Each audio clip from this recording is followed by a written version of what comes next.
என் தண்ட சோறு. ஒரு செருப்பு தைக்க கூட லாயக்கு இல்ல உனக்கு. இந்த செருப்போட வேல்யூ என்னன்னு தெரியுமா உனக்கு? ஏன் தப்புதான். 1.5 லட்சம் ரூபாய் லூயி விட்டான போய் உன்கிட்ட கொடுத்தேன் பாரு.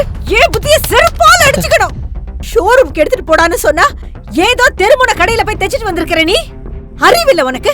இத போட்டுக்கிட்டு எப்படிடா நாளைக்கு நான் ஃபங்க்ஷனுக்கு போவேன் என்று தன் கையில் இருந்து செருப்பை தூக்கி தன் மருமகன் சூர்யாவின் முகத்தில் அடித்து கத்திக் கொண்டிருந்தார் மாமியார் வனிதா.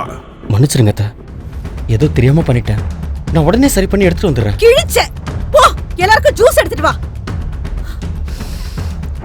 சூர்யாவிற்கு நடந்த அநியாயத்தை தூரத்தில் இருந்து பார்த்து கொண்டிருந்த அந்த வீட்டின் வேலைக்காரி கமலம், அதுங்கள பாரு, சின்ன பொண்ணுங்க மாதிரி மினிக்கிட்டு திரியுதுங்க.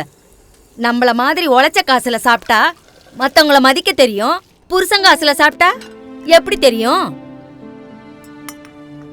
நீ இந்த வீட்டு மருமவன் அப்படியா நடத்துறாங்க? இந்த மாதிரி எல்லாம் கஷ்டப்படணும்னு தலையெழுத்தா கண்ணு? இதெல்லாம் உன் பெத்தவங்க பார்த்தா எவ்வளவு மனசு கஷ்டப்படுவாங்க தெரியுமா? அவங்க தான் இங்க இல்லையே. விடுங்கக்கா, என் மாமனார் கேட்டா இருந்தா இந்த கல்யாணத்துக்கே நான் ஒத்துக்கிட்டேன். பிரீத்திக்கு என்ன பிடிக்கலன்னு தெரிஞ்சிருந்தா நான் சம்மதிச்சிருக்கவே மாட்டேன்.